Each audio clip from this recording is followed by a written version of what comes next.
Hey guys, welcome back. And इस video में हम लोग जानेंगे एफ एंड ओ के बारे में, एफ एंड ओ ट्रेडिंग के बारे में। मैं रिसेंटली इसके बारे में थोड़ा सा पढ़ रही थी, तो मुझे ये काफ़ी इंटरेस्टिंग लगा मुझे, तो मुझे लगा कि आप लोगों के साथ भी शेयर करना चाहिए। तो सबसे पहले जानते हैं एफ एंड ओ ट्रेडिंग के बारे में, थोड़ा सा ओवरव्यू ले लेते हैं। उसके बाद उसकी ऑडिट और उसकी आईटीआर के बारे में बात करेंगे। तो फ्यूचर एंड ऑप्शंस एक्चुअली में नॉन स्पेकुलेटिव ट्रांजेक्शन्स में आते हैं। उनकी कोई भी इनकम या लॉस आपका नॉन स्पेकुलेटिव ट्रांजेक्शन में ही रिकॉर्ड होता है और इसको हम बिजनेस हेड में दिखाते हैं। हाउएवर, अगर आपका कोई और बिजनेस नहीं है, आप एफ एंड ओ में ही हो, तो आप आईटीआर 4 भी भर सकते हो और आईटीआर 3 भी भर सकते हो। दोनों के अपने बेनिफिट्स है जो हम आगे बात करेंगे। सबसे पहले हम लोग बात करते हैं नॉन स्पेकुलेटिव ट्रांजेक्शन्स और स्पेकुलेटिव ट्रांजेक्शन्स के बारे में। तो जब भी आप कोई भी कॉमोडिटी खरीदते या बेचते हो और उसकी कोई एक्चुअल डिलीवरी नहीं हुई होती, जिसमें स्टॉक्स और शेयर्स भी इंक्लूड होते हैं, तो उसे स्पेकुलेटिव ट्रांजेक्शन्स कहते हैं। इसका बेस्ट एग्जांपल होता है इंट्राडे ट्रेडिंग, जिसमें आपका जो भी आप पूरे दिन ट्रेड करते हो आपके डीमैट अकाउंट तक पहुंचता नहीं है।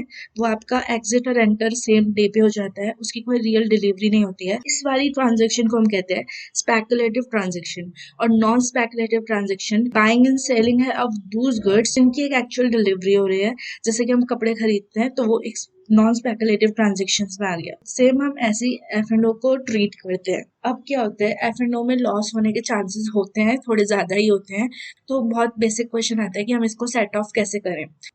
क्योंकि एफ एंड ओ ट्रांजेक्शन्स जो है वो नॉन स्पेकुलेटिव ट्रांजेक्शन्स में आती हैं, तो उनका जो लॉस होता है वो बिजनेस लॉस की तरह रिकॉग्नाइज किया जाता है, जिसे हम सैलरी से सेट ऑफ नहीं कर सकते हैं। लेकिन हम अगर कोई भी इनकम हमें हाउस प्रॉपर्टी से या किसी पीजीबीपी से या किसी एनी अदर सोर्स से हो रही है, तो हम वहाँ से उसे सेट ऑफ कर सकते हैं। आईटीआर 3 में जाकर आप उसे कैरी फॉरवर्ड कर सकते हो और इस तरीके से आप एफ एंड ओ के लॉस को सेट ऑफ कर सकते हो, लेकिन आपकी सैलरी से वो सेट ऑफ नहीं हो सकती। इंपॉर्टेंट क्वेश्चन आता है, विच आईटीआर शुड यू फाइल। इसमें आप दोनों ही आईटीआर, चाहो तो आईटीआर 3 या आईटीआर 4 दोनों भर सकते। आप इसे इस तरह से देख सकते हो कि अगर आपका सिर्फ एफ एंड ओ से ही ट्रांजेक्शन्स हो रही हैं और आपको उसी में ही प्रॉफिट हो रहा है, तो आप आईटीआर 3 भर सकते हो। लेकिन अगर आप किसी और प्रेजेंटिव बिजनेस में हो, जिसमें आपको 4480 में डिस्क्लोज करना पड़ रहा है बिजनेस की प्रॉफिट एंड रिसीट्स, तब आपके ऊपर आईटीआर 4 एप्लीकेबल होती है। बट बेसिकली आप इसे आईटीआर 4 में ही भरो, क्योंकि एफ एंड ओ को इनकम टैक्स एक्ट में बिजनेस ट्रांजेक्शन की तरह ही देखा गया है। अब क्या टैक्स ऑडिट नेसेसरी है?